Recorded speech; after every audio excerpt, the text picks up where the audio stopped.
নমস্কার বন্ধুরা, hills of স্টোরির আজকের নিবেদন চন্দ্রানী সাধুকার কলমে মেহুলির ভূত। তন্ত্র মন্ত্র, ডাইনি, পিশাচ এইসব নিয়ে তো অনেক গল্প শুনেছেন। আজকে আমাদের গল্পটা একদম ভিন্ন স্বাদের। ভাবুন তো, বড় বউয়ের ওপর ঘটে চলা অত্যাচারের বদলা নিতে যদি ছোট বউয়ের শরীরে বাসা বাঁধে কোনো ভূত। হ্যাঁ, এইরকমই একটা মজাদার গল্প আজকে আপনাদের শোনাবো। গল্পটা শেষ পর্যন্ত শোনার পর আপনাদের মূল্যবান মতামত আমাদের অবশ্যই জানাবেন। আর গল্পটি ভালো লাগলে চ্যানেলটি সাবস্ক্রাইব করতে কিন্তু ভুলবেন না।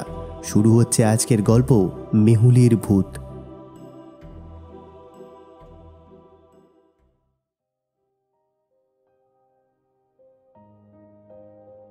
কর্মকার বাড়িতে আজ সকাল থেকে হুলস্থুল কাণ্ড বেঁধে গেছে।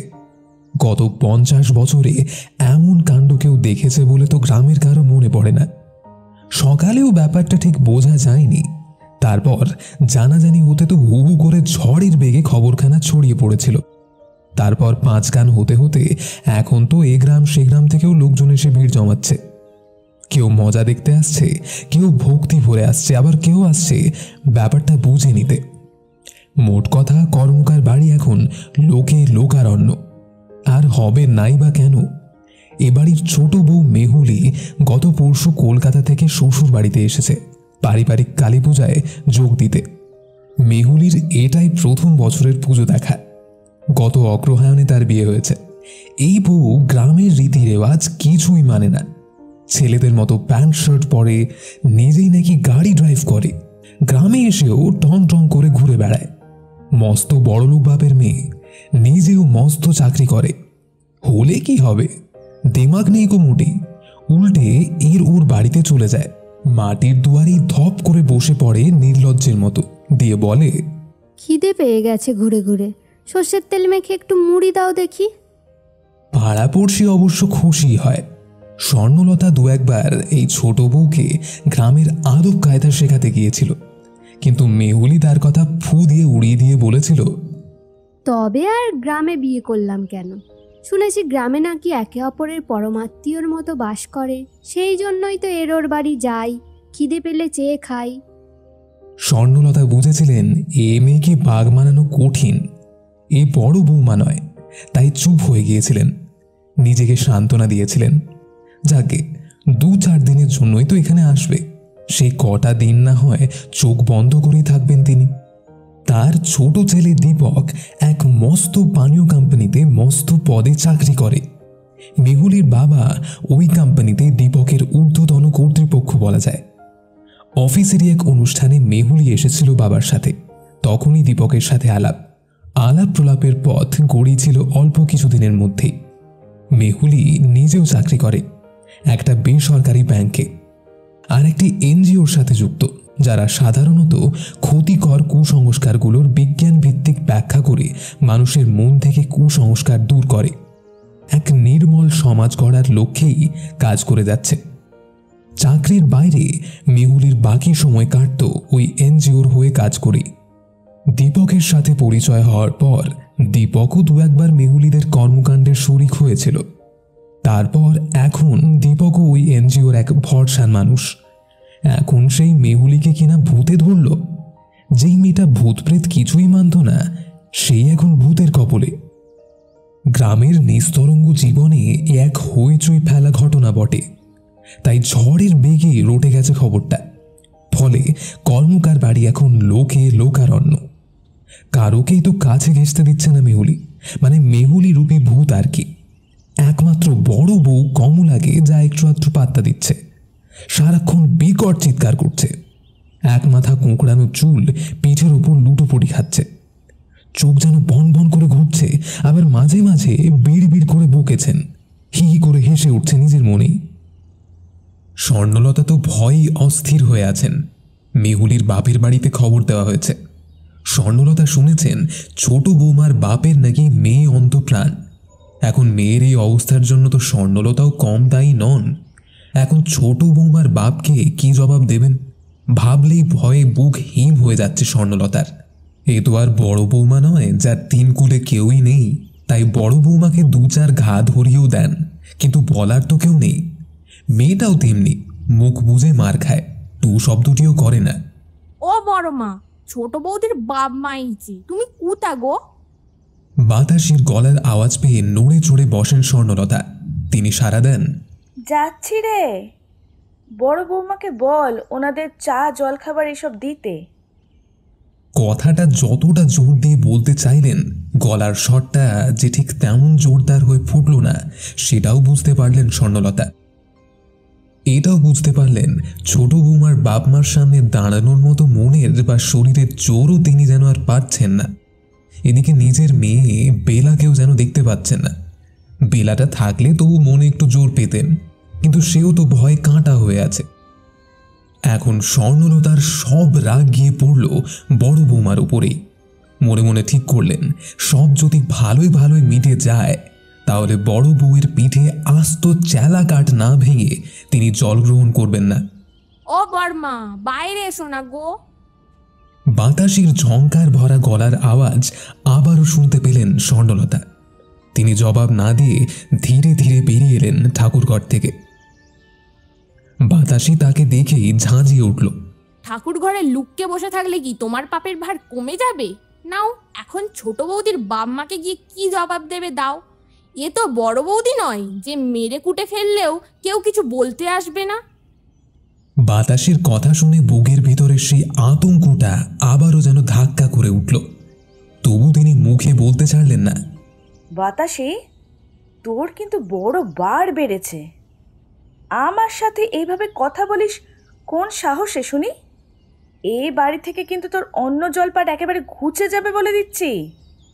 দূর দূর, এ বাড়ি ঘুচে গেলে বাতাসের কাজের অভাব হবে না গো। রায়বাড়িতে 1.5 গুণ মাইনেতে আমায় ডাকাডাকি করেছে, আমিই যাই নাই।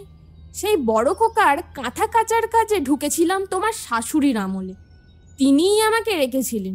তাই তুমি আমাকে জবাব দেবার কে গো? তুমি নিজের ভাবনা নিজে ভাবো। জেলের ঘানিটা না কপালে নাচছে কি না দেখো। আবারও বুক কেঁপে উঠল স্বর্ণলতার। পাথর হয়ে যাওয়া অবশ পাগুলোকে টেনে টেনে চললেন বাইরের দালানের দিকে। কাল রাত থেকে তো ছোট বৌমা ওখানেই বসে আছে। এখন তিনি ছোট বৌমার বাপ মাকে কি বলবেন, সেই কৈফিয়তটাই মনে মনে সাজাতে শুরু করলেন। মেহুলি বড়লোক বাপের আদুরি মেয়ে হলেও এই কয় মাসে সে সকলকে কিন্তু আপন করেই নিয়েছে। এবারে তো প্রত্যেকের জন্য উপহারও এনেছে। বাতাসি, বাড়ির রাখাল ভানু, নাগারে কিষেন সুখো পর্যন্ত বাদ যায়নি। বাতাসি এ বাড়িতে প্রায় 40 বছর আছে। তার জন্য আনা শাড়িটা হাতে পেয়ে কেঁদে ফেলেছিল মুখরা বাতাসি। চোখ মুছতে মুছতে বলেছিল, এত সম্মান এই বাড়িতে কখনো পাইনি গো ছোট বৌমা। তোমার শাশুড়ি তো আমায় ঝি ছাড়া কিছুই ভাবতে পারে না, আর তুমি আমায় পায়ে হাত দিয়ে পেন্নাম করলে। হ্যাঁ, ছোট বৌমার আদিক্ষেতায় গা জ্বলে গিয়েছিল স্বর্ণলতার। বাড়ির ঝিকে পায়ে হাত দিয়ে পেন্নাম করে হাতে শাড়ি তুলে দেওয়ার প্রয়োজন কি ছিল তিনি ভেবে পাননি। এদিকে মেহুলির যুক্তি কি ছিল? বাতাসি নাকি 40 বছর ধরে বাড়িতে থাকার সুবাদে, তার স্বামী ভাসুরকে মানুষ করার সুবাদে এ বাড়িরই একজন হয়ে গেছে। সে নাকি তার শাশুড়ির তুল্যই। স্বর্ণলতার মাথা গরম হয়ে গিয়েছিল। তিনি আর বাতাসি একই হলেন, কিন্তু নিজেকে সামলে নিয়েছিলেন। কারণ এ বউ তো বড় বউ নয়, তা বিয়ের সময় বুঝে নিয়েছিলেন। তাই দেঁতো হাসি হেসে বলেছিলেন, নিয়ে নে বাতাসে, বাপের জন্মে তো এমন শাড়ি পরিসনি না, পরে জীবন সার্থক করে নে না হয়। বাতাসিও থেমে থাকেনি, সেও বলেছিল, হ্যাঁ গো বর্মা, আমার বাপ তো ছোট লোক ছিল, তার নজরও ছোট ছিল, তাই এমন কাপড় কখনো আমায় দেয়নি। কিন্তু তোমার বাপও কি আমার বাপের মতোই ছিল, যে তার শিক্ষের তোমার নজরখানাও এত ছোট হয়ে গেছে যে তুমি কখনো আমাকে এমন একখানা কাপড় দেওয়ার কথা ভাবতে পারোনি? গালে যেন সজোরে একখানা থাপ্পড় খেয়েছিলেন স্বর্ণলতা। গলা ফাটিয়ে বলে উঠেছিলেন, বাতাসে, তোর তো সাহস কম নয়। উত্তর দিয়েছিল মেহুলি, মা বাবা কিন্তু সকলেরই সম্মানের মানুষ। আপনি বাতাসি দিদির বাবাকে অসম্মান করলে বাতাসি দিদি তো আপনার বাবাকে অসম্মান করবেই, ভুলটা আপনারই। আরও একটা থাপ্পড় খেয়েছিলেন স্বর্ণলতা। পরক্ষণে আরও মাথা গরম হয়েছিল বড় বৌমার শাড়িখানা দেখে। একখানা লাল সাদা বেনারসি কিনে এনেছে ওই হাগরে বাড়ির মেয়ের জন্য, আর তার বেলির জন্য একখানা ম্যাড়ম্যাড়ে পিওর সিল্কের শাড়ি। বেলিরও মুখ ভার হয়ে গিয়েছিল। তিনি মুখে কিছু না বললেও ঠিক করেছিলেন শাড়িখানা কিছুতেই বড় বৌমাকে পরতে দেবেন না, ওটা বেলিকে দিয়ে দেবেন। তাই উপহার দেওয়ার পর্ব মিটে যেতেই বড় বৌমাকে ডেকে ভালো মতোই কড়কে দিয়ে বলেছিলেন শাড়িখানা যেন সে বেলিকে দিয়ে দেয়। বেনারসি পরার কপাল নিয়ে সে জন্মায়নি, তাহলে বিয়ের রাতেই তার কপালে বেনারসি জুটত। বড় বৌমা বাধ্য মেয়ের মতোই বেনারসিখানা আনতে নিজের ঘরে গিয়েছিল। শাড়িখানা নিয়ে আসার সময় চোখে পড়ে গিয়েছিল মেহুলির। ব্যাস, হাজারখানা প্রশ্ন করে আসল সত্যিটা জেনে নিয়েছিল সে। তারপর সে সোজা স্বর্ণলতার কাছে গিয়ে কৈফিয়ত চেয়েছিল। স্বর্ণলতা আমতা আমতা করে বলেছিলেন, আসলে বেনারসিখানা বেলির খুব পছন্দ, তাই বড় বৌমাকে বলেছিলাম একখানা শাড়ি বই তো, আর কিছু নয়। ছোট ননদ আবদার করলে রাখবে না। আর তাছাড়া বড় বৌমা কোথায় বা যাচ্ছে, ওর তো শাড়ি ওই বাক্সে পরেই পচবে। মেহুলি হেসে হেসে বলেছিল, বর্দি ভাইকে যেতে দেন না তাই যেতে পায় না, যেতে দিলেই শাড়িখানা পরতে পাবে। আর ছোট ননদের গলার হারখানাও কিন্তু আমার খুব পছন্দ মা, তাই। কথা শেষ করেনি মেহুলি। মুচকি হেসে স্বর্ণলতার মুখের দিকে তাকিয়েছিল। স্বর্ণলতা বেজার মুখে কমলাকে বলেছিলেন, দরকার নেই বাপু, একখানা শাড়ির জন্য জায়ের কাছে নালিশ করবে তা বুঝতে পারিনি। আমি কিছু বলিনি মা। মেহুলি সঙ্গে সঙ্গে বলেছিল, বর্দি ভাই সত্যিই কিছু বলেনি মা। আর দিদিভাইকে তো আমাদের বিয়ের সময় আমার বাপের বাড়ি থেকে ননদ পুটুলিতে একখানা বেনারসি দেওয়া হয়েছিল মা, সেখানা কি দিদিভাইয়ের পছন্দ হয়নি? স্বর্ণলতা কথা খুঁজে পাননি, তবে মেহুলি চলে গেলে বেনারসিখানা তিনি নিয়ে নেবেন বলেই ঠিক করেছিলেন। গণ্ডগোলটা হলো গতকাল সন্ধ্যায়। বিকেলে কমলা হঠাৎই পা পিছলে পড়ে গিয়েছিল কুয়োতলায়। কপাল আর ডান হাত ফুলের ঢোল হয়ে গিয়েছিল। মেহুলি তাকে যত্ন করে বরফ সেঁক দিয়ে ঘরে বিশ্রাম নিতে পাঠিয়েছিল, কিন্তু কমলা যখন ওই ফোলা ডান হাতেই রাতের রান্না করতে গেল, মেহুলি ভীষণ রাগারাগি শুরু করে দিয়েছিল। স্বর্ণলতা বেজার মুখে বলেছিল, গরিবের মেয়ে অত গত সোহাগী হলে চলে না। এখন এই এক বাড়ির লোকের রান্না কে করবে শুনি? মেহুলি মুচকি হেসে বলেছিল, কেন মা, আপনি আমি আর বেলা দিদি তিনজনে মিলে পারবো না? স্বর্ণলতা আঁতকে উঠেছিলেন, কিন্তু উপায় ছিল না, তাকে রান্নাঘরে ঢুকতেই হয়েছিল। আর কমলা অপরাধীর মতো মুখ করে রান্নাঘরের দুয়ারে বসে অনুনয় বিনয় করে চলেছিল। ও ছোট, তোরা যা না, আমি পারবো রে, এখন আমার একটুও ব্যথা নেই। মেহুলির কানে তখন কোনো কথাই ঢুকছিল না। সে তখন কানে হেডসেট গুঁজে গান শুনতে শুনতে মাছের আঁশ ছাড়াতেই ব্যস্ত ছিল। স্বর্ণলতাও অবাক হয়েছিলেন মেহুলির চটপটে কাজকর্ম দেখে। মাছ কেটে ধুয়ে ফেলেছিল মেহুলি নিজেই। তারপর নিজেই স্বর্ণলতাকে বলল, মা, এই আঁশ আর কাঁটাপোটাগুলো ফেলবো কোথায়? স্বর্ণলতা বলেছিলেন বাড়ির পিছনে পুকুর পাড়ের শ্যাওড়া গাছের গোড়ায় গিয়ে ফেলে দিতে। শাশুড়ির কথা শুনে শিউরে উঠেছিল কমলা। সে আঁতকে উঠে বলেছিল, সে কি কথা মা, ওখানে যে সতী কাকির ভূত। স্বর্ণলতার কটমটে চাহনি দেখে কমলা কথা শেষ করতে পারেনি। আর বেলা একটা টর্চ নিয়ে এসে মেহুলির হাতে ধরিয়ে দিয়ে বলেছিল, যাও ওজলাগুলো ফেলে এসো। মেহুলি গুনগুনিয়ে গান গাইতে গাইতে চলে গিয়েছিল। আর সেই ফাঁকে স্বর্ণলতা আর বেলা দুজনে মিলে কমলার বাপ বাপান্ত করেছিল। কমলা কিন্তু উদ্গ্রীব হয়ে তাকিয়েছিল মেহুলির ফেরার অপেক্ষায়। বহুক্ষণ অপেক্ষার পরও যখন মেহুলি ফিরল না, তখন ভয় পেলেন স্বর্ণলতাও। কাউকে কিছু না বলে তিনি বেলাকে সাথে নিয়ে চললেন বাড়ির পিছন দিকের পুকুর পাড়ে। কমলাও থাকতে পারল না, পিছু নিল সেও। কমলাকেও পিছনে আসতে দেখে স্বর্ণলতা দাঁতে দাঁত পিষে গালিগালাজ শুরু করেছিলেন। তবে কমলা সেসব কথায় কান না দিয়ে এক মনে মা কালীকে ডেকে চলেছিল। আসলে এই কটা দিনের মধ্যেই কমলা তার এই ছোট জাটিকে চিনে ফেলেছিল, ভালোবেসেও ফেলেছিল মেহুলিকে। মেয়েটা একটু ছটপটে, স্পষ্ট কথা কয়, উচিত অনুচিতের গণ্ডি মানে না।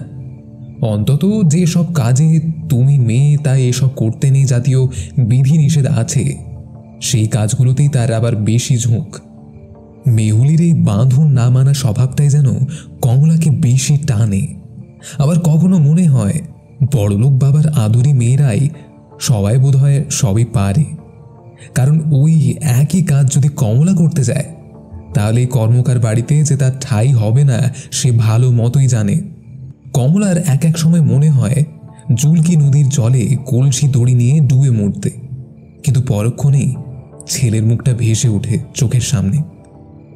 যদিও ছেলে সবসময় শাশুড়ির দখলে, আর তার 3 বছরের ছেলেও ঠাম্মি ছাড়া কিছুই জানে না, তবু সে তো 10টা মাস ছেলেটাকে পেটে ধরেছে। ওকে সেই তো প্রথম অনুভব করেছে, প্রথম কোলে নিয়েছে। তাই ছেলে উর্চিকে যতই ওরা দূরে সরিয়ে রাখুক না কেন, উর্চি যে তারই সন্তান এটা তো ওরা অস্বীকার করতে পারে না। ও মা গো, বউটা কোথায় গেল? বেলার গলার আওয়াজে যেন বাস্তবে ফিরে কমলা। স্বর্ণলতার গলাও যেন কাঁপছে মনে হয়। ও মেয়ে মানুষকে বিশ্বাস নেই গো। সত্যি সত্যি কি শেওড়া তালে চলে গেল নাকি? আমি তো ভেবেছিলাম একটু ভয় পাবে, কিন্তু উনি যে দুম করে বেরিয়ে যাবেন তা তো ভাবিনি। তোমার এটা উচিত হয়নি মা। ও এখন বুঝি মায়ের দোষ হয়ে গেল? আর তুমি যে তার হাতে টর্চখানা এনে ধরিয়ে দিলে তার বেলা, সেটা বুঝি দোষের নয়? কমলার থাকতে পারে না, বলে ওঠে, এখন কি হবে মা? কমলার কথা শুনে ঘুরে দাঁড়ান স্বর্ণলতা। তারপর সপাটে একটা চড় কষিয়ে বলেন, ওরে হারামজাদি কতর খাকি, তোর জন্যই তো এত সব কাণ্ড। হাতে কি একটু লেগেছে কি লাগেনি? অমনি তোর আরাম করার শখ হলো না? তুই আর ছোট বউ যে এক নয় সেটা কি তুই ভুলে গিয়েছিলি নাকি? দাঁড়া দাঁড়া, আজ প্রদীপ ফিরুক আজকে, তারপর তোর ব্যবস্থা আমি করছি। প্রদীপ হলো কমলার স্বামী, দীপকের দাদা, পাশের গ্রামের প্রাথমিক বিদ্যালয়ের শিক্ষক। বাইরে থেকে দেখে বোঝাই যায় না বিনয়ী সদা হাসি মুখের মানুষটার ভিতরটা এত কদর্য। কমলা বাবা মাকে হারিয়েছিল একেবারে ছোটবেলাতেই, ফলে তাদের মুখটাও মনে পড়ে না কমলার। গরিবের ঘর, তাই কেউ কখনো ছবি তুলে রাখার কথাও ভাবেনি। ফলে বাবা মা বলতে কমলার চোখের সামনে 2টি চন্দন চর্চিত পায়ের ছাপই ভেসে ওঠে। ওই দুটোকেই সম্বল করে সে এ বাড়িতে এসেছিল। কমলার সাথে প্রদীপের বিয়েটা হওয়ার কথা ছিল না, তবু বিয়েটা হয়েছিল নেহাতি কপালের ফেরে। তবু কমলার এখন মনে হয় বিয়েটা না হলেই বোধহয় ভালো হতো। প্রদীপ যে গ্রামের প্রাইমারি স্কুলের শিক্ষক, কমলার বাপের বাড়িও ওই একই গ্রামে।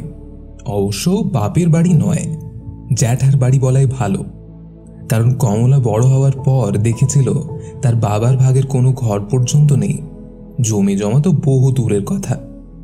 অবশ্য পাড়ার 2-4 জন বলতো ঘর জমি সবই নাকি ছিল। জ্যাঠা নাকি কমলার মাকে ভুলিয়ে সেসব নিজের দখলে করে নিয়েছেন, কিন্তু সেসব সত্যি হোক বা মিথ্যেই হোক কমলার কিছু হেলদোল ছিল না। জেঠিমার সংসারে 5 মাস খাটতে খাটতেই বেলা বয়ে যাচ্ছিল। যদিও লোকলজ্জার খাতিরে কমলাকে স্কুলে ভর্তি করতে বাধ্য হয়েছিলেন কমলার জেঠু, কিন্তু বাড়ির কাজের চাপে স্কুলে যাওয়া হয়ে উঠত না।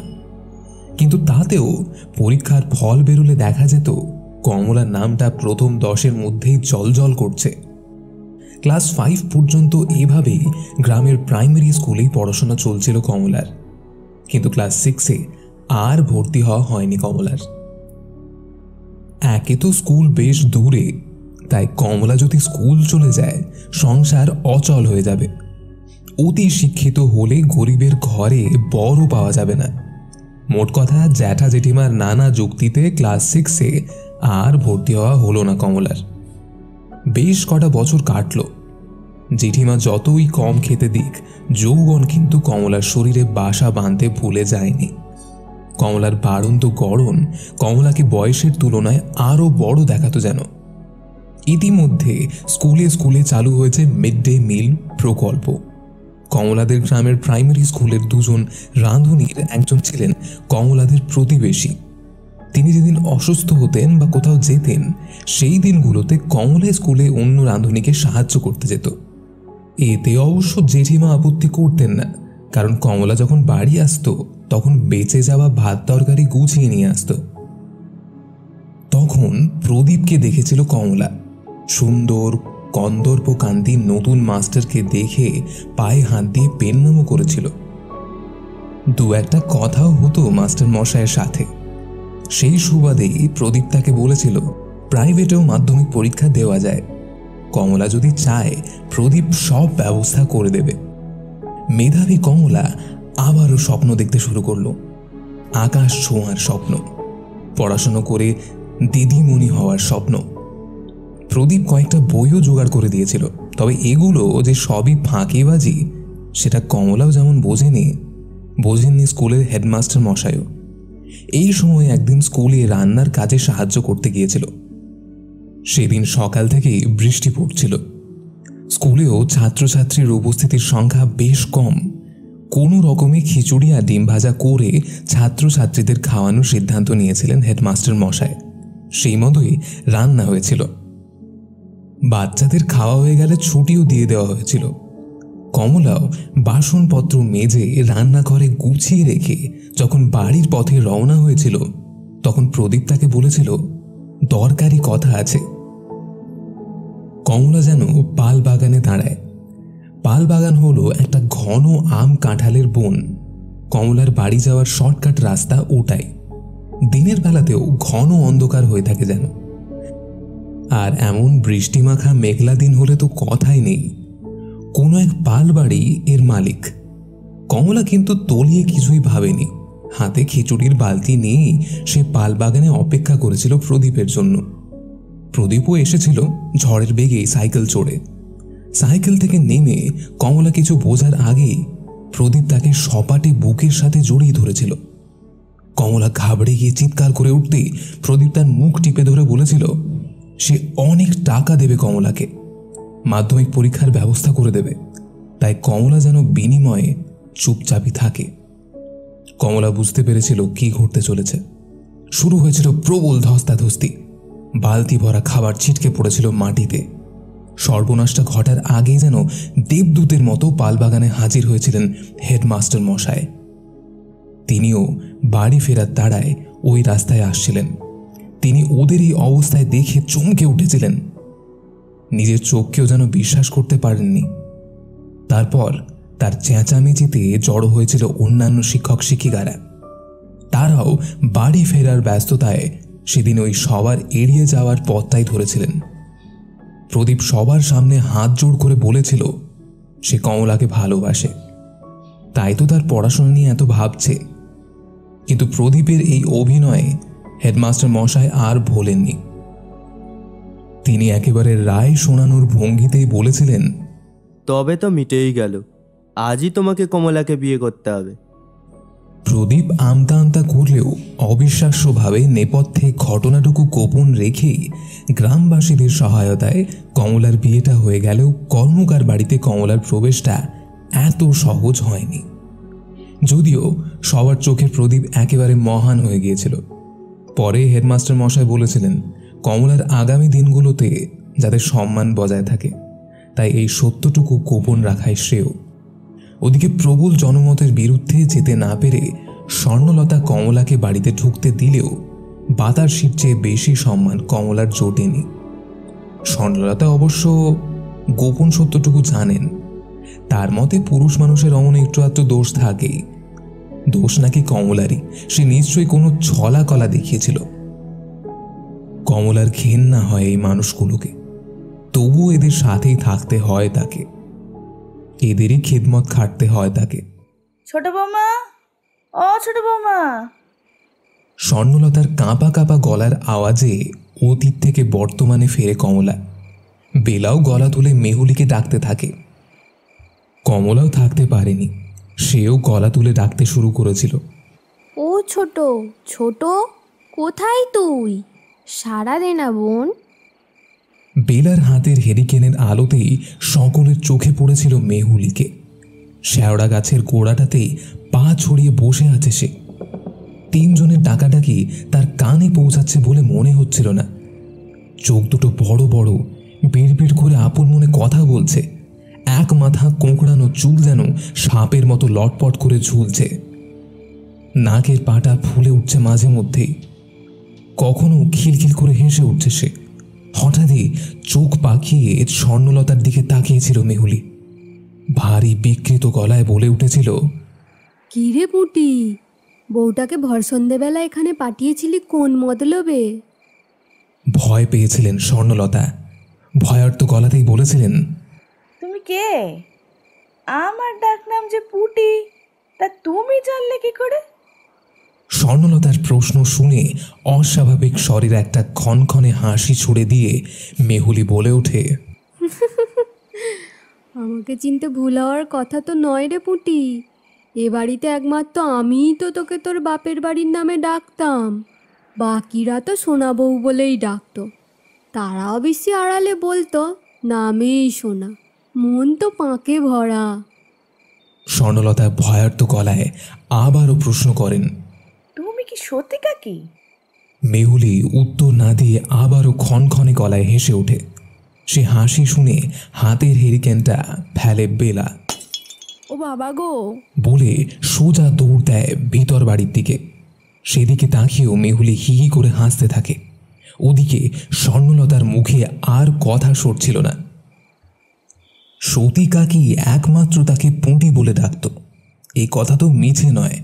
সোনা বউ না বলে পুঁটি বলার জন্য স্বর্ণলতা তো রাগারাগিও করেনি। কিন্তু সতী কাকির এক গুণ ছিল, ওসব সোনার উপর নাম তাকে মানায় না। তার জন্য ওই পুঁটি নামই ঠিক। পুরনো সব কথা এক এক করে মনে পড়ে যাচ্ছিল স্বর্ণলতার। ওদিকে হেরিকেনটা মাটিতে পড়ে যেতেই তেল চলকে পড়ে দাউ দাউ করে আগুন জ্বলে ওঠে, আর ফটাস করে হেরিকেনের কাঁচটাও ফেটে যায়। মেহুলিকে দেখে মনে হচ্ছিল এসবে সে ভারী মজা পাচ্ছে, কারণ তখনও সে ওই ক্ষণক্ষণে গলাতেই হেসে চলেছিল। কমলা আর থাকতে পারে না, সে কেঁদে ফেলে। মেহুলির জন্য তার খুব কষ্ট হচ্ছিল। এই বাড়িতে এসে পর্যন্ত বাতাসি দিদি আর দেওর দীপক ছাড়া আর কারো ভালো ব্যবহার সে পায়নি। তারপর এলো এই মেয়েটা। এসেই মেয়েটা যেন তাকে ভালোবাসার বাঁধনে জড়িয়ে ফেলেছে। শাশুড়ি, শ্বশুর, ননদও এই মেয়েকে একটু সমঝে চলে। তাই মেহুলি যে কটা দিন এ বাড়িতে থাকে, সে কটা দিন অত্যাচারের মাত্রাটা একটু কমই থাকে। সেই মেয়েকে ভূতের পাল্লায় পড়তে হলো। কি মনে হতে কমলা এগিয়ে যায় মেহুলির দিকে। তাকে এগিয়ে যেতে দেখে স্বর্ণলতা যেন নড়ে চড়ে ওঠেন। চাপা গলায় বলে ওঠেন, হারামজাদি, আর সর্বনেশ বাড়াসনি। ওকে ছুঁস না, ওর কাছে যাস না। বরং পারু ওঝাকে খবর দেওয়ার জন্য ব্যবস্থা কর দেখি। ইতিমধ্যে বেলার ডাকাডাকিতে শেওড়া তলায় হাজির হয় প্রদীপ, দীপক, বাতাসি আর মেহুলির শ্বশুর মশায় নিবারণ কর্মকার। প্রদীপ মেহুলির অবস্থা দেখেই যেন তেলে বেগুনে জ্বলে ওঠে। কমলার চুলের মুঠি ধরে সপাটে এক চড় কষিয়ে হিঁস হিঁসে গলায় বলে ওঠে, এই শয়তানি, নকশা করে হাতে ব্যথার নাটকটা না করলেই তো এমনটা হতো না। আর তুই বা ওকে এখানে আসতে দিলি কেন? ওদিকে প্রদীপের হাতের চড় খেয়ে কমলা আর নিজেকে সামলাতে পারে না, ঘুরে পড়ে যায়। আর পড়বি তো পর একেবারে মেহুলির কোলেই। মেহুলি তাকে দুহাত দিয়ে আঁকড়ে ধরে তার গালে হাত বুলিয়ে দিতেই কমলা ডুকরে কেঁদে উঠে বলে, ও ও সতী কাকি, তুমি আমার ভালো মানুষ জাটাকে ছেড়ে আমাকে তোমার সাথে নিয়ে যাও। আমি আর এ জ্বালা সইতে পারছি না গো। মেহুলি অস্বাভাবিক গলায় বলে ওঠে, দোষ তো তোর, তোকে কে সইতে বলেছে? পদু তোকে একটা চড় মারলে তুই দুটো চড় ধরিয়ে দিস না কেন? ভগবান তোকে হাতগুলো দিয়েছে কি জন্যে? বেগার খাটার জন্য? শোন, এ বাড়িতে পুঁটির যতটা অধিকার তোরও ঠিক ততটা অধিকার, তাই দরকার পড়লে পুঁটিকেও বুঝিয়ে দিবি সেটা। তারপর মেহুলি কমলাকে সরিয়ে আস্তে আস্তে উঠে দাঁড়ায়। হেসে সে গলায় প্রদীপকে বলে, আর একবার কমলির গায়ে হাত তুলে দেখ। তোর হাত যদি নুলো করে না দিয়েছি তো আমার নামও সতী বাউরি নয়। ও হাত দিয়ে চড় মারা তো দূর, কলম ধরা ভাতের গ্রাস তুলতেও পারবি না কোনো দিন। কথাটা মনে রাখিস। তুই আমাকে চোখে দেখিসনি, কিন্তু তোর বাপ জানে আমার রোগ। কথা নচ্চর হয় না জানবি। প্রদীপ সতী বাউরির গল্প ভালোই জানে, বিশেষ করে এক সিঁদেল চোরের গল্পখানা। একবার নাকি কামার বাড়ির সবাই কোনো বিয়ে বাড়িতে গিয়েছিল। বাড়ির পাহাড়ে ছিল ওই সতী আর তার বর বিপিন। বিপিন নাকি একটু ভীতু প্রকৃতির মানুষ ছিল, আর সতী ছিল ডাকাবুকো প্রকৃতির। প্রদীপের ঠাকুরদাদা নাকি সতীর ভরসাতে বাড়ি ছেড়ে গিয়েছিলেন। তা মাঝরাত্রিরে ঝুপ ঝুপ শব্দ শুনে ঘুম ভেঙেছিল বিপিনের। টেমির টিমটিমে আলোয় পায়ের দিকে তাকিয়েই ব্যাপারটা বুঝে ফেলেছিল সে। দেখে মাটির দেওয়াল কেটে এত বড় একখানা মানুষ গলে যাওয়া গর্ত তৈরি হয়ে গেছে। তার মানে সিঁদেল চোরের কীর্তি। ভয়ে প্রাণ উড়ে গিয়েছিল বিপিনের।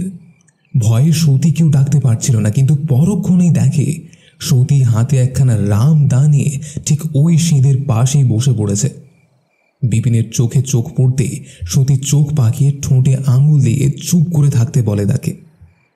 টিপ টিপে বুকে বিপিন চোখ বন্ধ করে মরার মতো শুয়ে থাকে। কিছুক্ষণ পরই শুনতে পায়, ওরে বাবা গো, মা গো, মেরে ফেললে গো, বাবা গো, বাঁচা গো, ও বাবা বলে বিকট চিৎকার। আসলে সিঁদেল চোরের নিয়ম হলো তাড়াহুড়ো না করা, তাই এ ব্যাটাও শীত কেটে চুপ করে বসেছিল খানিকক্ষণ। তারপর একখানা লাঠি ঢুকিয়েছিল ওই গর্ত দিয়ে। গৃহস্থর সাড়া শব্দ না পেয়ে নিয়ম অনুযায়ী ঢুকিয়েছিল একখানা পা। তাতেও যদি গৃহস্থর সাড়া না পায় তখন হামাগুড়ি দিয়ে ঢোকার নিয়ম। কিন্তু এ ব্যাটার কপাল খারাপ। পাখানা ঢোকাতেই সতী রানী তার পায়ে হালকা করে একখানা রামদার কোপ মেরেছিল। ব্যাস, চোর নিজেই সারা পাড়া জাগিয়ে দিয়েছিল। সকলে ছুটে এসে দেখেছিল পাড়ারই কানাই ওরফে কানু চোর। তবে সতীর বিবেচনা ছিল, ইচ্ছে করলে সে কানুর পাখানায় কেটে নামিয়ে দিতে পারত, কিন্তু সে করেনি। কানু সুস্থ হওয়ার পর প্রদীপের ঠাকুরদা কানুকে তাদের পূর্বপুরুষদের কামারশালায় হাঁপড় টানার কাজ দিয়েছিলেন সতীরই আবদারে। বেচারা খোড়া পায়ে যে ভারী কাজ করতে পারত না। এখন সে কামারশালা আর নেই, সেখানে এখন মস্ত গ্রিলের ফ্যাক্টরি রয়েছে। মালিক অবশ্যই নিবারণ কর্মকার। বাবার মুখে শোনা গল্পগুলো মনে পড়ে যাচ্ছিল প্রদীপের। আর মেহুলি যত তার দিকে এগিয়ে আসছিল, প্রদীপ ততই পিছিয়ে যাচ্ছিল স্বর্ণলতাও। বেলা অবশ্য আর কাছে আসেনি। সে দূর থেকেই পরিস্থিতি লক্ষ্য করে যাচ্ছিল। মেহুলিকে ওই অবস্থায় দেখে আর থাকতে পারে না দীপক। তার হাত ধরে নিজের কাছে টেনে নিয়ে কাঁদো কাঁদো গলায় বলে ওঠে, মো, কি হলো তোমার? এরকম করছো কেন? তুমি নিজে এসব ভূত প্রেতে বিশ্বাস করো না, আমিও করি না, তাহলে এরকম করছো কেন? মেহুলি আবারও ক্ষণক্ষণিয়ে হেসে নিজেকে দীপকের বাঁধন থেকে ছাড়িয়ে নেয়। দীপক আবারও বলে, ও, বুঝতে পেরেছি, তুমি ইচ্ছাকৃতভাবেই এসব করছো যাতে বৌদিকে কেউ আর কিছু না বলে, তাই না? মেহুলি আবারও হেসে উঠে বলে, বাবা দীপু দাদা, তুমি তো দেখছি বউকে খুব সোহাগ করো। আহা, এমন সরলমতি মেয়ের তো স্বামী সোহাগী হওয়ারই কথা গো। কমলিটার কপাল খারাপ, ও মেয়েটাও বড় সরল, কিন্তু পদুটা তো শয়তানের হাঁড়ি। আর তেমনি তোমার মা আর বোন, তোমার বাপটাও মিটমিটে শয়তান। আমার তো সব মনে আছে। তোমার ঠাকুমাকে গরম শিকে ছ্যাঁকা দিয়ে মারধর করে কম গয়না গাপ করেনি। তাই তো তোমার ঠাকুমা মারা যাওয়ার পর সিন্দুক খুলে গয়নার হিসেব আর মেলেনি। তোমার বাপ উল্টে তোমার কাকাকে চোর বদনাম দিয়ে ভিটে ছাড়া করেছিল। এই নিজের চোখ দিয়েই তো সেসব দেখেছি। কি গো নিবারণ, আমি কি খুব ভুল বলছি?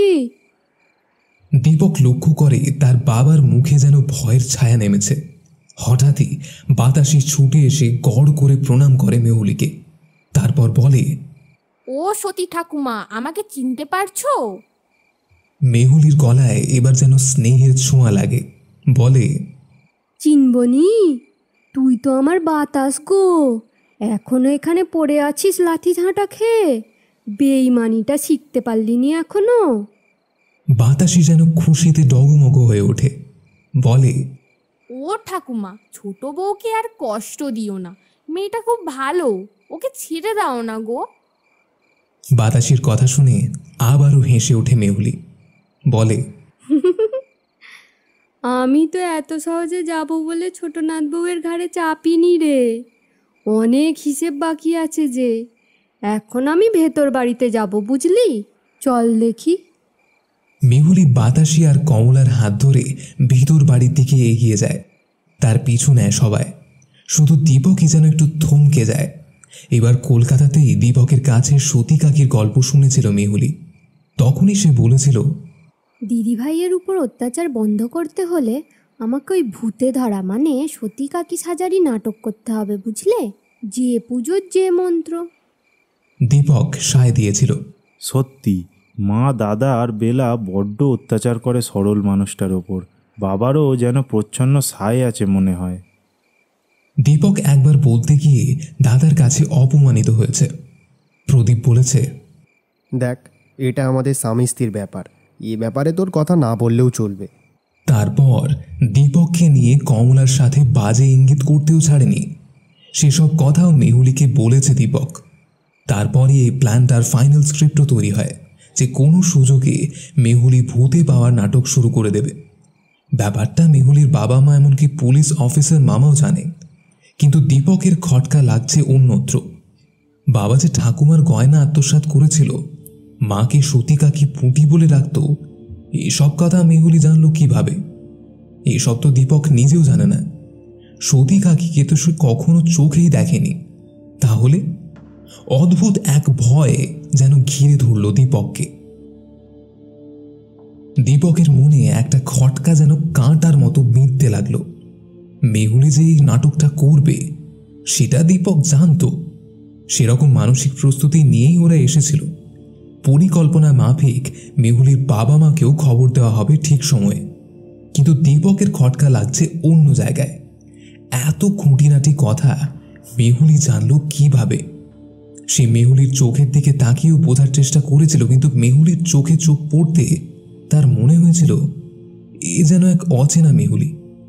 দীপকের সাথে যেন পূর্ব পরিচয়ের রেশ মাত্র ছিল না সে চোখে। স্বাভাবিকভাবেই একটু চিন্তাগ্রস্ত হয়ে দীপক পা বাড়ালো ভিতর বাড়ির দিকে। ভিতরে ঢুকে দেখল প্রদীপ, তার মা আর বাবা খুব উত্তেজিত হয়ে চাপা গলায় কি যেন আলোচনা করছে। দীপককে দেখে তারা একটু চুপ করে গেলেও প্রদীপ গলা খাঁকারে দিয়ে বলে উঠল, মা, ভাইকে লুকিয়ে লাভ কি? মেহুলি ভাইয়ের স্ত্রী, তার ওপর ও শ্বশুর আর ওই মামা শ্বশুরের হাতও বেশ লম্বা। এখন কোনো ভুলভাল সিদ্ধান্তে যদি মেহুলির কোনো ক্ষতি হয়ে যায়, ওরা কিন্তু আমাদের ছেড়ে কথা কইবে না। এ তোমাদের আর বড় বউ নয়। দীপক বিরক্ত হয় এত ভনিতায়। তার কিছু ভালো লাগছিল না। সে একবার মেহুলির মুখোমুখি হয়ে বিষয়টা বুঝে নিতে চাইছিল, কিন্তু সে দূর থেকে দেখতে পাচ্ছিল দালানের ওপর মেহুলি বসে আছে। এখনও সে খিলখিল করে হেসে চলেছে, আর যেভাবে মাথা ঘোরাচ্ছে তাতে তাকে সুস্থ বলে মনে হচ্ছে না। মেহুলি কি অভিনয় এতটাই পারদর্শী?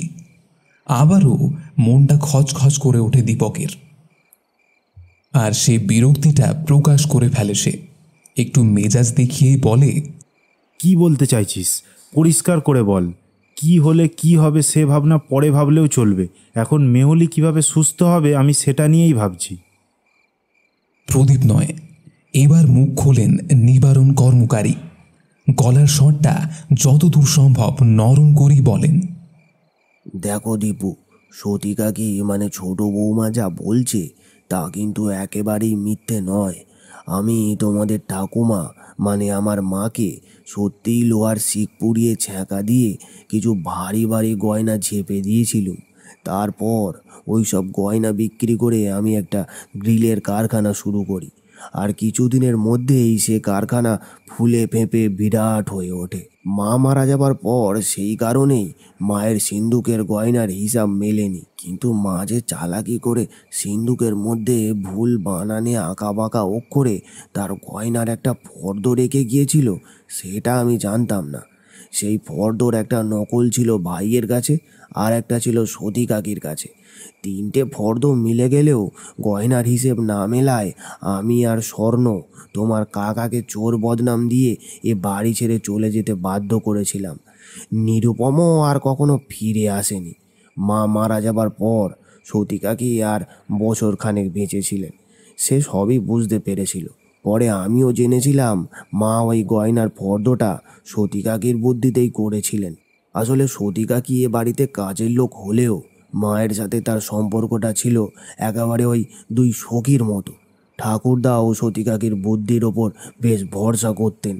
এখন প্রশ্ন হচ্ছে, ছোট বৌমা মানে সতী কাকি যদি এসব কথা হাটের মাঝে অনবরত বলতে থাকে তাহলে তো মহা বিপদ। তাই ভাবছি পারো ওঝাকেই খবর দেওয়া হোক, সে যা করার করুক। দীপক সব শুনে চমকে ওঠে। সত্যি কি তাহলে সতী কাকি নামের কোনো আত্মার অস্তিত্ব আছে? এসব কথা তা না হলে বলবেটাকে? দীপক যেন আর কিছু ভাবতে পারছিল না। হঠাৎই তার মনে হলো এই ভর সন্ধেবেলায় মেহুলি ওই পুকুর পাড়ে গিয়েছিল কেন? প্রশ্নটা সে স্বর্ণলতার দিকে ছুঁড়েই দেয়। স্বর্ণলতা আমতা আমতা করে সত্যি কথাটাই বলে ফেলেন। স্বর্ণলতার কথা শুনে আবারও মাথা গরম হয়ে ওঠে দীপকের। দাঁতে দাঁত টিপে দীপক বলে ওঠে, তোমার মনে তার মানে ওর জন্য কতটা বিষ জমে আছে বলো তো, যে তুমি জেনে শুনে ওকে ওখানে পাঠিয়েছিলে। এখন ওর যদি কিছু হয়ে যায় আমি কিন্তু তোমাকে আর বেলিকে ছাড়বো না, কথাটা মনে রেখো। কিন্তু এখন পাঁড়ু ওঝাকে ডাকবে নাকি ডাক্তার ডাকবে ভেবে দেখো। তবে দীপক চাইছিল পাঁড়ু ওঝাই আসুক। এই গ্রামে যদিও শেতল ডাক্তার ছাড়া তেমন কোনো ভালো ডাক্তার নেই, তবু মেহুলি যদি পরিকল্পনা মাফিক নাটকই করে থাকে তাহলে শেতল ডাক্তারের বুঝে ফেলতে বেশি সময় লাগবে না। ওই পাঁড়ু ওঝা আশাই শ্রেয়। স্বর্ণলতা নিজে কিন্তু ভূতপ্রেত অপদেবতায় বিশ্বাস করেন প্রবলভাবে, তাই তিনি পাঁড়ু ওঝাকে ডাকায় স্থির করলেন। প্রায় সাথে সাথেই প্রদীপ ছুটল পাঁড়ু ওঝাকে ডাকতে। প্রদীপকে সাইকেল নিয়ে বেরোতে দেখে আবারও খিলখিলিয়ে হেসে উঠল মেহুলি। তারপর বেশ ভারী বিকৃত স্বরে বলে উঠল, ও পুটি, পদু বুঝি পাঁড়ুর বাড়ি গেল? তারপরই যেন আকাশ ফাটিয়ে হেসে উঠল মেহুলি। বলে উঠল, পাঁড়ুকে দিয়ে আমাকে জব্দ করবি ভাবছিস? পারবি তো? পাঁড়ুর ফক্কিকারি ব্যবসা আমার জানা আছে। ওর বাপকেই আমি কত জড়িবুটি চিনিয়েছি। বলি কত হাতি গেল তল, মশা বলে কত জল। কথাটা বলতে বলতে উঠোন কাঁপিয়ে হেসে ওঠে মেহুলি। তারপর বলে, দেখা যাক তোদের পাঁড়ুর কেরামতি। তারপর নিজের মনেই বলতে থাকে, যতদিন বেঁচেছিলুম ভাবতুম পাঁড়ুর বুঝি বেয়ে যায় ক্ষমতা, ভবানী তান্ত্রিকে সাগরেদি করতো তো। এখন বুঝি পাঁড়ুর ওই লম্ফঝম্পই সার। আসলে ভাঁড়ে মা ভবানী, বেটা কোনো মন্তরতন্ত্রই জানে না, সব মিথ্যে সব। দীপক এক দৃষ্টে লক্ষ্য করতে থাকে মেহুলিকে। মাঝে মাঝে আশ্চর্য হয়ে যাচ্ছিল সে। কথার ফাঁকে ফাঁকে আসল মেহুলিকে খোঁজার চেষ্টা করে ব্যর্থ হচ্ছিল সে। হঠাৎই বাতাসি এক বাটি গরম দুধ নিয়ে আসে। তারপর দীপকের দিকে তাকিয়ে বলে, ও ছোট ভাই, এটা খাইয়ে দেওয়ার চেষ্টা করো দেখি। দীপকও যেন এই সুযোগটাই খুঁজছিল। মেহুলি তো কারোকে কাছে ঘেঁষতে দিচ্ছিল না। দীপক তাই দুধের বাটিটা নিয়ে এগিয়ে যেতেই মেহুলি দীপককে দেখে হেসে ফেলে। বলে, দীপু দাদা, একটু সবুর করো গো। আমি ছোট বউয়ের কোনো ক্ষতি করব নি, তবে বেশ কটা ব্যাপারে হেস্তনেস্ত না করে তো আমি যেতে পারবো নি, তাই ভয় পেও নি। দীপক একটু কাছে এগিয়ে গিয়ে মেহুলির কানে কানে বলে, আরে দারুণ অ্যাক্টিং হচ্ছে, চালিয়ে যাও। মেহুলি চোখ বড় বড় করে তাকিয়ে জোর গলাতেই বলে, কি বললে দাদা? আমি একটো করছি? সতী বাউরি ওসব একটো ট্যাক্টো করে না গো, যা করে সোজাসুজি করে। আমার একটা আধার মানে শরীরের দরকার ছিল। ইচ্ছে করলে আমি পুঁটির শরীরেই বাসা বাঁধতে পারতাম, কিন্তু ওর ভেতরটা বড় নোংরা। ওর ভেতরে বাসা নিলে আমাকে আবার পায়শ্চিত্তিরের হ্যাপা সামলাতে হতো। আবার কমলির শরীরে ঢুকলে ও ধকল নিতে পারবে না। তাই ছোট বউয়ের শরীরটাই পছন্দ হলো গো। কিছু ভেবনি, আমি এখন ছোট বউয়ের মনটাকে ঘুম পাইরে রেখে দিয়েছি।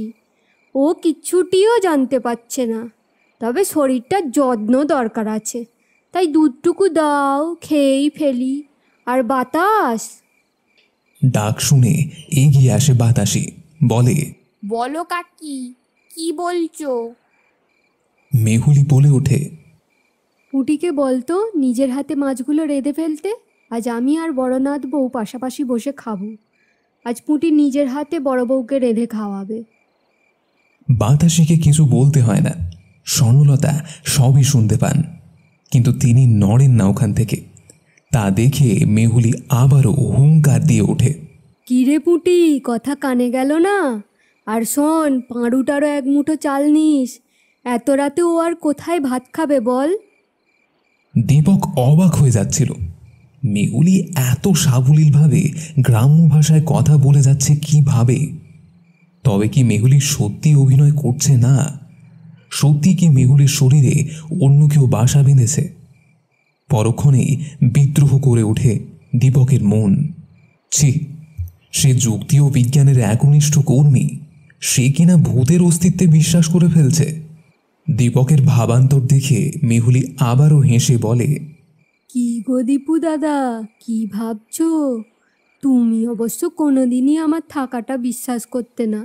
তুমি যখন 8-10 বছরে, তখন ওই শ্যাওড়া গাছের ডালে বসেই বাহ্য করতে, মনে আছে? আমি তোমার ওই চেহারা দেখে হেসে ফেলতাম। ভাবতাম যাকগে, ছোট ছেলে, ওর মানা না মানায় কি আসে যায়। দীপকের মনে পড়ে গেল কথাটা। একটু বড় হওয়ার পর সন্ধেবেলায় যদি বাইরে যাওয়ার প্রয়োজন পড়ত, তাহলে সে বাড়ির শৌচাগারের পরিবর্তে শ্যাওড়া গাছের ডাল থেকে বড় বাথরুম করত, আর এদিক ওদিক তাকিয়ে খুঁজত গল্প শোনা সতী কাকিকে। তার এই কীর্তি দেখে বাতাসি দিদি তাকে ধরে নিয়ে যেত মায়ের কাছে। মায়ের বকুনি তো যুক্তই, বাতাসি দিদিও কম বকাবকি করতো না। কিন্তু এইসব কথা তো মেহুলির জানার কথা নয়, সে নিজেই তো ভুলে গিয়েছিল। তাহলে দীপকের ভ্যাবাচাকা খাওয়া মুখখানা দেখে অট্ট হাসিতে ফেটে পড়ে মেহুলি। আর ঠিক তখনই জয় মা কালী করালি বদনী, জয় মা কালী করালি বদনী বলে হুঙ্কার ছাড়তে ছাড়তে বাড়িতে ঢোকে পাঁড়ু ওঝা। তাকে দেখে আরো জোরে হেসে ওঠে মেহুলি, বলে, আয় আয় পাঁড়ু, তোর চিটিংবাজি দেখতে কত লোক জড়ো হয়েছে দেখেছিস?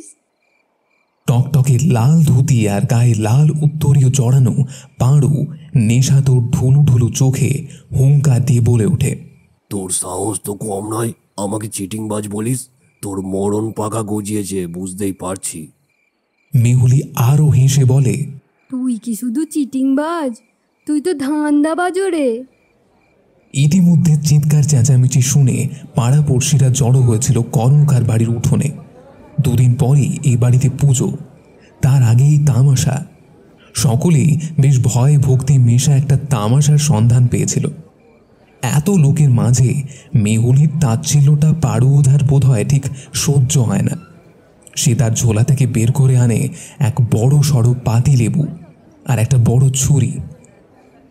উঠোনেই 2টি খড় পেতে বসে পড়ে সে। তারপর চেয়ে নেয় 1 বাটি চাল। চালের উপর লেবুখানা রেখে অং বং মন্ত্র পড়তে থাকে, আর তা দেখে মেহুলিও হাসতে থাকে। পাঁড়ুকে দেখে তার অঙ্গভঙ্গি নকল করতে থাকে। উঠোনে জড়ো হওয়া মানুষজনও ভারী মজা পাচ্ছিল তাতে। মন্ত্র পড়ার ফাঁকে ফাঁকে ওই বাটি থেকে 1 চিমটি করে চাল তুলে মেহুলির গায়ে ছুঁড়ে মারতে থাকে পাঁড়ু। মেহুলির হাসি কিন্তু 1 মুহূর্তের জন্য বন্ধ হয় না। হঠাৎই পাঁড়ু ছুরিটা বাগিয়ে ধরে ওই লেবুটা কাটার জন্য, আর মুখে বলে, তুই ছোট বউকে ছেড়ে যাবি কিনা বল, না হলে এই লেবুটা কাটার সাথে সাথে তুই ছোট বউয়ের যত রক্ত চুষে খেয়েছিস সব রক্ত এই লেবুর রসে মিশে লাল হয়ে যাবে, আর তোর বুক শুকিয়ে যাবে। তুই তেষ্টাই তখন ছটফট করবি। মেহুলি তাচ্ছিল্যের হাসি হেসে বলে, তা লেবুটা কাট না, তোকে কে মানা করেছে? কিন্তু লেবু কাটার আগে ছুরিটা ভালো করে ধুয়ে নিস, ওতে তুই জবা ফুলের রস মাখিয়ে এনেছিস আমি জানি। মেহুলির কথা শুনে পারু যেন একটু মিয়ে যায়, তবুও হুঙ্কার দিয়ে বলে, তোর কথাই নাকি?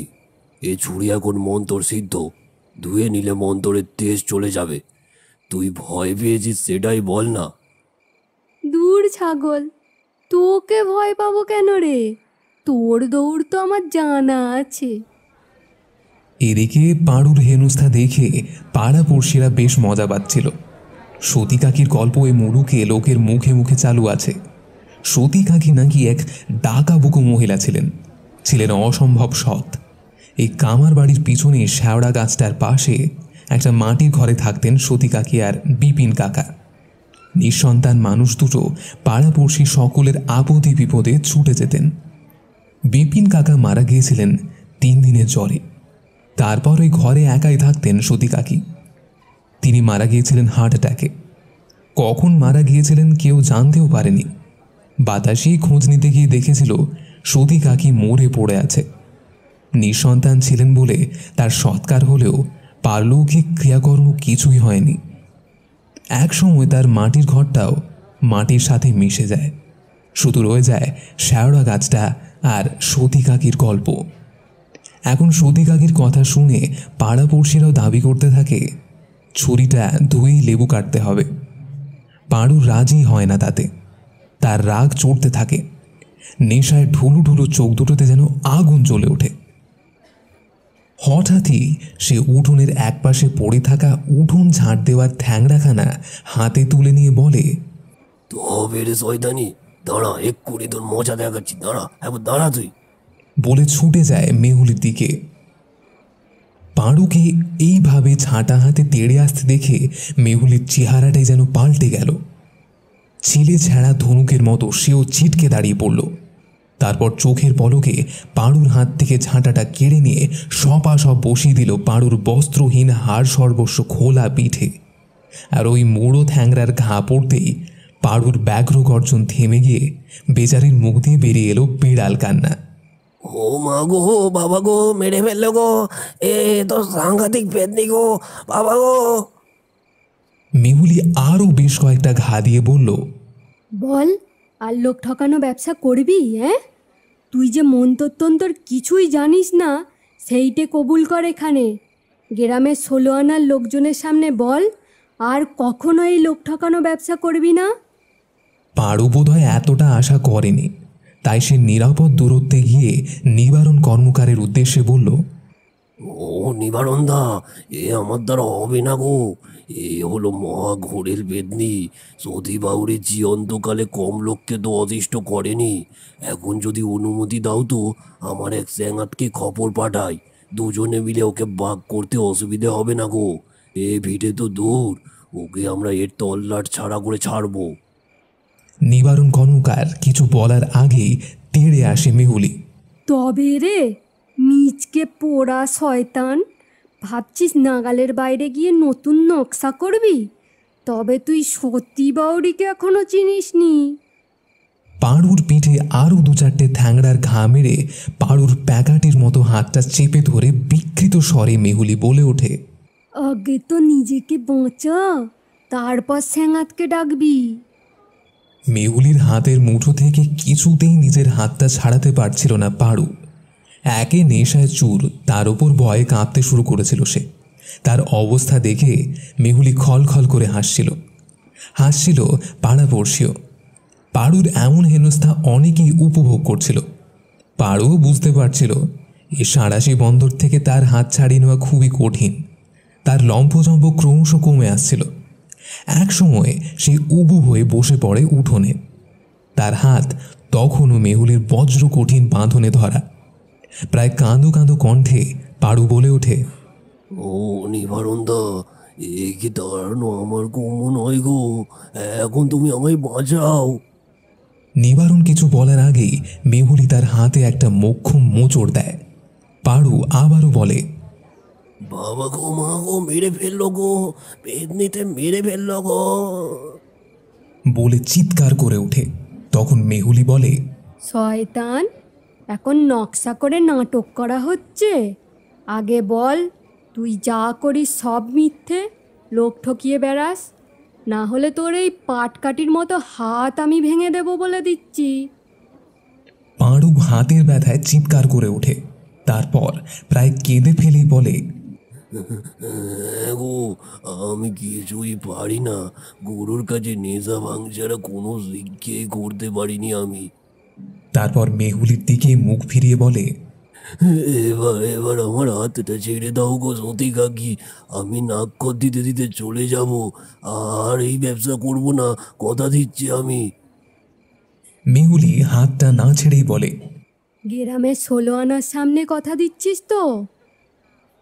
পাড়ু এবার লজ্জায় অপমানে কেঁদে ফেলে বলে, হ্যাঁ গো, হ্যাঁ, আমি কথা দিচ্ছি, যাওয়ার পথেই জুড়ি নদীর জলে মারণ উচাটনের সব জিনিসপত্র ফেলে দিয়ে যাব, কথা দিচ্ছি আমি। ভিক্ষে করে খাবো তাও সই, এসব আর করবো না। মেহুলি এবার পাড়ুর হাতটা ছেড়ে দিয়ে বলে, ভিক্ষে করবি বলতে লজ্জা করছে না? তাছাড়া 5 বাড়ি ঘুরে ভিক্ষে করা তোর কম্য নয়। নেশা ভাঙের জন্য তুই চুরি চামারেই করবি হয়তো। পাড়ু হাত জোড় করে বলে, না গো, আমি কথা দিচ্ছি, ভিক্ষে চুরি জামারি কিছুই করব না। তবে খাবি কি রে পাঁড়ু? জানি না, পেটে কিল মেরে জল খেয়ে পড়ে থাকবো শ্মশানে। মেহুলি এবার হু হু করে হাসিতে ফেটে পড়ে। তারপর নিবারণ কর্মকারের দিকে ফিরে বলে, শোন নিবে, তোর কারখানা ঝাঁটপাট দেওয়া, চা জল দেওয়ার কাজে বহাল করবি পাঁড়ুকে। দুবেলা খেতে দিবি, আর তেল সাবান কেনার জন্য সামান্য কিছু পয়সা দিবি মাসে মাসে। আর সে পয়সাও থাকবে কমলির কাছে। পাঁড়ু প্রয়োজন মতো চেয়ে নেবে। কিরে পাঁড়ু, তোর আপত্তি আছে? পাড়ু কোনো কথা না বলে ইতিবাচক ভঙ্গিতে মাথা নেড়ে তাড়াতাড়ি তার জিনিসপত্র গুছোতে থাকে, এমনভাবে যেন এখনই পালাতে পারলে সে বাঁচে। তার ব্যস্ততা দেখে মেহুলি বলে, এত তাড়াহুড়ো করছিস কেন? উটি রান্না বসিয়েছে, খেয়ে যাবি বুঝলি? সে কথাটাও বুঝি হজম হলো না পাঁড়ুর। আঁতকে উঠে বলল, না না, আমার খাওয়ার দরকার নেই সতী কাকি, আমি বরং চলেই যাই। ওর ব্যস্ততা দেখে খিলখিলিয়ে হেসে ওঠে মেহুলি। তারপর বলে, বোকার মতো পালিয়ে যেতে চাইছিস কেন? কত দূর যেতে পারবি তুই? ঘাট ধরে টেনে আনবো দেখবি। পাঁড়ু হাত জোড় করে বলে, দোহাই তোমার, অনেক তো দেখলাম, আর নয়। এই দেখো, আমি এই উঠোনে বসছি, কোথাও যাবনি, খেয়েই যাব না হয়। মেহুলি আবারও খিলখিল করে হেসে ওঠে। পাড়ুর তামাশাটা এত সহজে শেষ হয়ে যাবে গ্রামের মানুষজন বোধহয় আশা করেনি। তারা যেন একটু হতাশই হলো। পাড়ুও উঠানের এক কোণে গিয়ে বসে পড়ল। তারপর বিড়বিড় করে বলতে লাগলো, এমন ভূত তো বাপের জন্মে দেখিনি। ইতিমধ্যে রান্নাঘর ছেড়ে উঠোনে বেরিয়ে এসেছিলেন স্বর্ণলতা। পাড়ুর অবস্থা দেখে তিনি একটু ভয়ই পেলেন। এই তল্লাটে পাড়ু যাকে ভয় পায় না এমন মানুষ তো কমই আছে। সেই পাড়ুর নাকি এমন দশা, সে দেখে তিনি একটু ঘাবড়েই গেলেন। তাকে উঠোনে দেখতে পেয়ে মেহুলি চিৎকার করে বলে ওঠে, কিরে পুটি, রাত তো অনেক হলো, তোর রান্না বান্নার আর কত দেরি? মেহুলির চিৎকার শুনে স্বর্ণলতা সাড়া শব্দ না দিয়েই টুক করে রান্নাঘরে ঢুকে যান আর বড় বউয়ের বাপ বাপান্ত করতে থাকেন। সেদিকে তাকিয়ে মেহুল ফিক করে হেসে ফেলে। এদিকে পরিবেশটা হঠাৎই যেন ঝিমিয়ে আসে। পাড়ার মানুষজন হতাশ হয়ে এক এক করে সরে পড়ছিল। যে কয়েকজন ছিল তাদের দিকে তাকিয়ে মেহুলি বলে, এবার যে যার ঘরে যাও বাছা, আমি এখন এত সহজে নড়ছি না। নীরুর উপর যে অন্যায় হয়েছে কমলির উপর দিবারাত্রি যে অত্যাচার হচ্ছে তার বিহিত না করে তো আমি যেতে পারবো না। মেহুলির কথা শুনে যেন তেলে বেগুনে জ্বলে ওঠে নিবারণ কর্মকার। বলে, নীরুর ওপর কি অত্যাচার হয়েছে শুনি? সে নিজেই বরং মায়ের গয়না চুরি করে পালিয়েছে। এবার বিকট চিৎকার করে ওঠে মেহুলি। বলে, তোর জিভে কুষ্ঠ হবে নিবে? ভাইটাকে ঠকিয়ে মিথ্যে কথা বলতে তোর লজ্জা করছে না? নিজের মাকে তো লোহার ছলা দিয়ে ছ্যাঁকা দিতিস, ভুলে গেছিস? নাকি তোর মাকেও নিয়ে আসতে হবে পেরমান করার জন্যি? এবার ঘাবড়ে যান নিবারণ কর্মকার। একা সতী বাউরুতে রক্ষে নেই, তার উপর আবার মা। তার চিন্তান্বিত মুখ দেখে আবারও হেসে ওঠে মেহুলি। বলে ওঠে, কি রে নিবে, একেবারে মিয়ে গেলি যে। আমি কিন্তু সব জানি, তাই বেশি গোল না পাকিয়ে নীরুকে খপর কর। একটা বিহিত করার সময় এসেছে এবার। নীরুটা বড় কষ্টে আছে। তার আবার কিসের কষ্ট? সে তো দিব্যি আছে শুনেছি। তার ছেলে নাকি দিগ্গজ হয়েছে। ঝাঁঝিয়ে ওঠেন নিবারণ কর্মকার। নিবারণের ঝাঁঝ দেখেই বোধহয় দপ করে চলে ওঠে মেহুলি। চোখ বড় বড় করে চিৎকার করে বলে ওঠে, হ্যাঁ, তার ছেলে ভালো করে পাস দিয়েছে বলে তোর আর পুঁটির যে কম জ্বলন হয় না তা আমি জানি। তবে কি জানিস, যে ভালো মানুষ ভগবান তার সাথে থাকে। তাই নীরু অভাবে থাকলেও তোর মতো অসুখে নেই। এখন ওর পাওনা গন্ডাটা ওকে বুঝিয়ে দিতেই হবে তোকে। নিবারণ মিয়ে গিয়ে কি যেন একটা বলতে যাচ্ছিলেন, তার আগেই দীপক বলে ওঠে, সেটা সত্যি কথা বাবা। কাকুই যে ঠাম্মার গয়না চুরি করেছে সেটা তো সত্যি নাও হতে পারে। শুধু শুধু সন্দেহের বশে কাকুর সাথে তোমরা ব্যবহারটা ঠিক করনি। কিন্তু কাকু যদি আইন আদালতের দ্বারস্থ হয় তখন তুমি সামলাতে পারবে তো? তখন কাকু কিন্তু অর্ধেক ভাগ পাবেই। নিবারণ আত্মপক্ষ সমর্থনে বলার মতো কিছু খুঁজে পাচ্ছিলেন না। আর ঠিক তখনই বেলির ডাক শোনা গেল। রান্না হয়ে গেছে, তোমরা খাবে এসো। কথাটা কানে যেতেই সবার আগে রান্নাঘরে ছুটল মেহুলি। মেহুলিকে ওইভাবে রান্নাঘরে ছুটে আসতে দেখে বেলি আর স্বর্ণলতা যেন আঁতকে উঠল। আর ওদের ভয়টা যেন দাঁড়িয়ে দাঁড়িয়ে উপভোগ করতে করতেই খিলখিলিয়ে হেসে মেহুলি বলল, শোন রে পুঁটি, আজ কমলিটাকে থালা সাজিয়ে সবার আগে খেতে দে। বেচারি তো সবার শেষে সবার পাত কুড়োনো খেয়েই থাকে। স্বর্ণলতা যেন একটু থমকে গিয়ে বললেন, বাড়ি বেটা ছেলেরা খেলো না, আর ওকে আগের থেকে হাঁড়ি ভাত দিয়ে দেবো? ইতিমধ্যে কমলাও হাজির হয়েছে রান্নাঘরে। বেচারির হাত তখনও ফুলে আছে। সেও শুনতে পেয়েছিল মেহুলির কথা। সে কথা শুনে কমলা যেন শিউরে উঠে বলে, না না, আগে বড়দের খাওয়া হোক, তবে আমি খাবো। তাছাড়া আগুন হাঁড়ির ভাত আমাকে যে খেতে নেই। কমলার কথা শুনে মেহুলি যেন রাগে ফেটে পড়ে। শোন কমলি, তুই এত মিনমিনে স্বভাবের কেন বলতো? ওই জন্যই তো এরা তোকে পেয়ে বসেছে, তোকে পেট ভাতা ঝি করে রেখেছে। বলতে পারিস কোন শাস্ত্রে নেকা আছে মেয়েরা আগু হাঁড়ির ভাত খেতে পাবে না? আর নিয়মটা কি শুধু তোর জন্যই? তাহলে বেলিকে তার বাপ ভাইয়ের সঙ্গে মাছের মাথা দিয়ে ভাত দিস কি করে রে পুঁটি? মেহুলির মূর্তি দেখে ততক্ষণে মিয়ে গেছেন পুঁটি ওরফে স্বর্ণলতা।